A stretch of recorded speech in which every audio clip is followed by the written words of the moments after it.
Hey guys, welcome back to another Pokemon Leaks and Theories. Today we got a lot to go through, including brand new Pokemon who have been leaked and a massive leak for the DLC.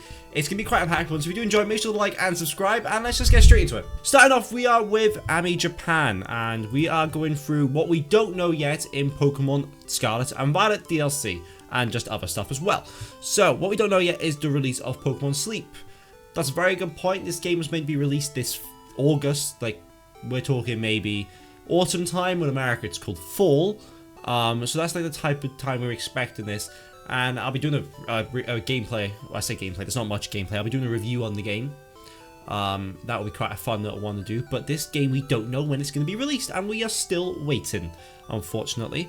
There's not much information we have.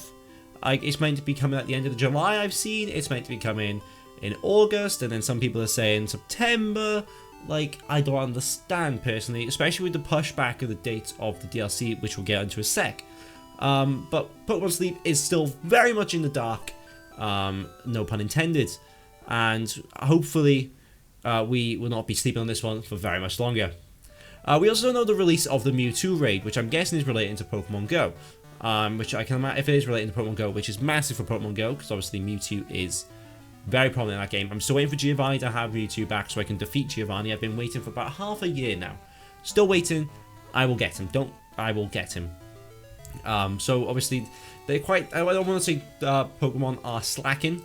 But they are probably very packed up at the moment. Obviously, they've got Pokemon Unite, probably a big update coming out with that. The DLC, Pokemon Sleep, we got Detective Pikachu coming out. Obviously, they are a very busy company as it is.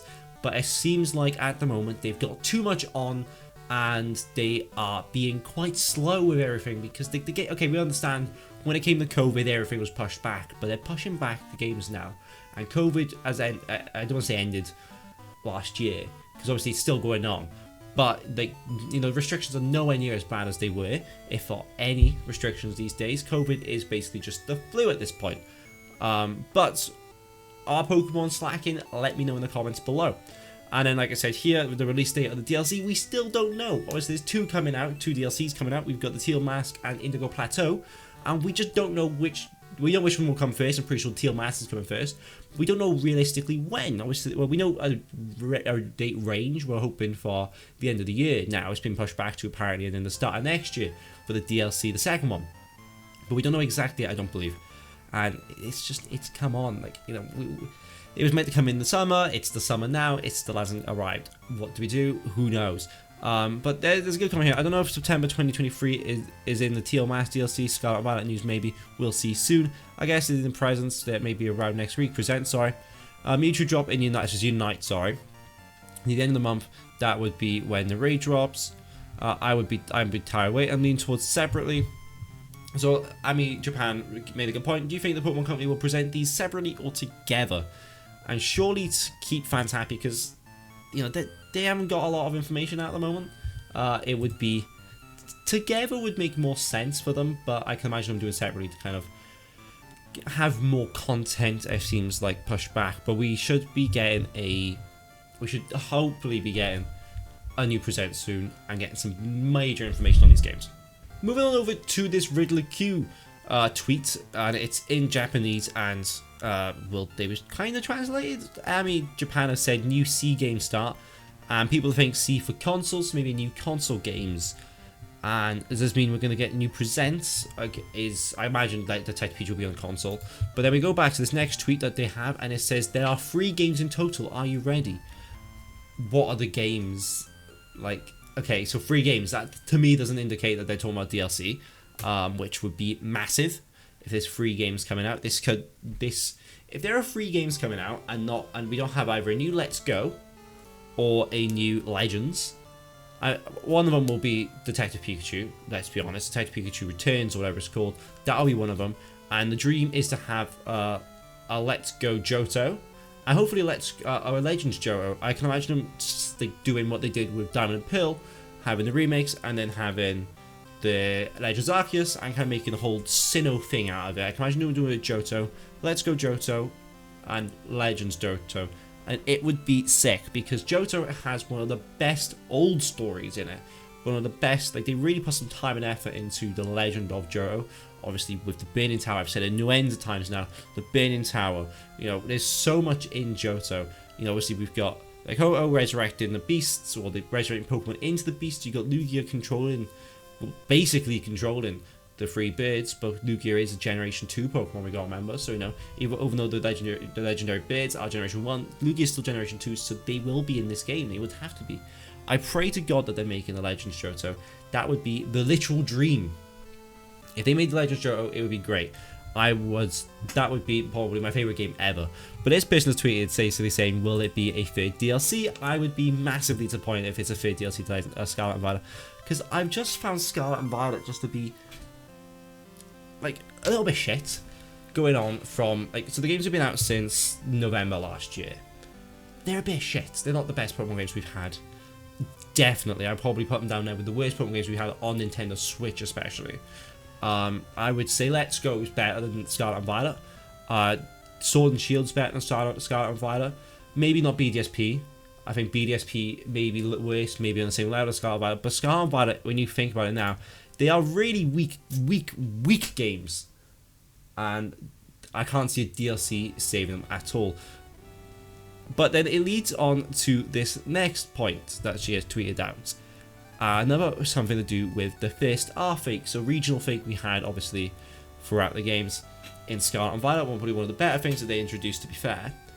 And so the first regional fake of Scarlet and Violet DLC is going to be going from purple to green. Maybe in my head thinking we're going from poison to grass. I think that would make the most sense. Some person see this makes me believe that there's a coffin that turns into a watermelon. That would be very funny. This person agrees, saying probably a poison type to a grass type. So like Muck would be a good example. Maybe Watermelon League was right, and it's so apparently there's Watermelon League. I haven't really been looking into it too much at the moment. So Watermelon League could be a thing, and it could be a watermelon coffin, which would make no sense whatsoever. How did the coffin turn into watermelon? I'm sure they'll figure it out. But that is so that started off as a riddle of the queue. So poison to grass is looking like. Could we be seeing a watermelon coffin? I really hope not. Moving on over to Light_88, and going back to the last point with the purple to green, they think it's nothing. They don't think it's about poison to grass. So they have tweeted that saying they don't think the Pokemon that goes from poison to grass. Probably it's a trap to make us think this. Also, it doing a comment about fast.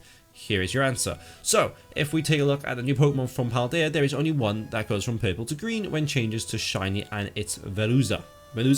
So it's probably a regional fake and counterparts at the same time. So obviously that being normal, that obviously being the normal luck of the Pokemon compared to the shiny luck of the Pokemon, and then obviously the Riddler Q tweets you probably can't see. And it makes sense. It makes sense if it's not. Like it would be a bit shit if it was the case. So not bad. I don't know if they would really make a Gen 9 R fake of a Pokemon they just introduced in Generation 9. Like I that's one point I do agree with. So another fish, like yeah, there's a lot of fish in that game, to be fair. But then to be fair, Soul Art did reply with the eyes emoji saying there could be something to this. Maybe it's not Veluza specifically, but the riddle is odd in the way that we could randomly guess the purple Pokemon and we could guess the green item it becomes. Instead, what if both colors are just pointing to the Pokemon that will be getting an R-Fake? So any Pokemon that is purple but then its shiny is green, or its alternative Mega G-Max or Regional Fake form is green. Whichever Pokemon has those two colors is the one Pokemon that's getting an R-Fake. Obviously they won't get another R-Fake if they already got one. Of course, Ku did put the arrow from purple to green, so this idea does seem unlikely, but I'm brainstorming food for thought. So it does definitely seem the arrow is pointing towards the fact that he's going from purple to green, so I do think it's going from poison to grass. We've seen a lot of Pokemon go from poison to grass. It's just something that they've done for many years now.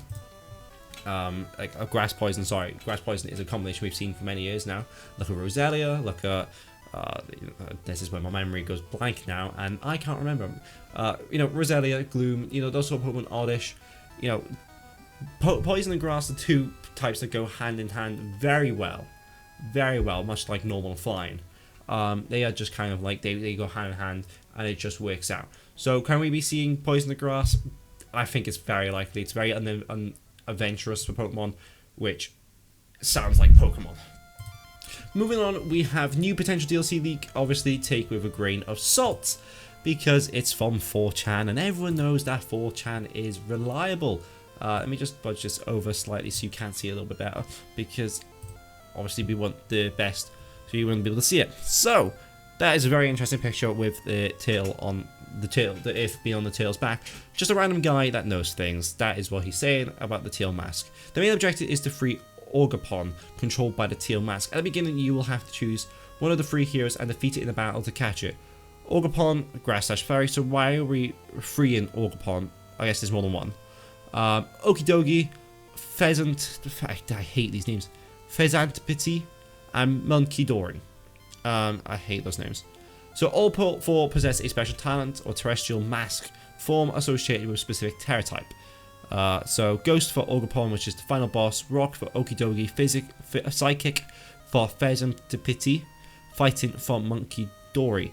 Gligar and Apom get new alternative evolutions. Gligar evolves into a more scorpion-like creature with tiny rings, whilst Apom evolves into a black monkey with a single tail and a gigantic hand on it. Makes sense for Apom. There's not really much else to say in the first half. Basically, it's Scarlet and Violet's version of the Isle of Armor, which wasn't a terrible DLC. Definitely enhanced the game, but I feel like they went very long. Indigo Disc. I know less about the second half, but here we go. At first, the main objective is to simply take lessons, explore all of the terrariums, outposts, I'm tired, leave me alone, and win the Institute's tournaments. There are also various side quests connected to the most important NPCs, same as which base games possesses. After completing these tasks, you'll gain access to true ending of Scarlet and Violet. The Blueberry Academy is built above another ground Area 0, where Terrapagos is located. That's all I can say about the story at the moment. The Teal Mask forms introduced in Teal Mask will be extended to other mons in this half, such as Charizard Dark and Flygon Bug. The Teal Mask Pokemon that have a different crystal head and color palette. For example, Charizard has a demonic head and is now black and white. These aren't any new regional forms, fakes, or paradox mons in this half. Well, there aren't any, sorry. Which is very interesting, and obviously, like they said before, take everything on 4chan with a grain of salt. This guy isn't reliable. I'm not saying he's not reliable, but you know, he just says just a random guy that knows things. We don't know if he could be telling the truth. This could all be bullshit. Who knows? But if you enjoyed, make sure to like and subscribe, and have a nice day. Goodbye.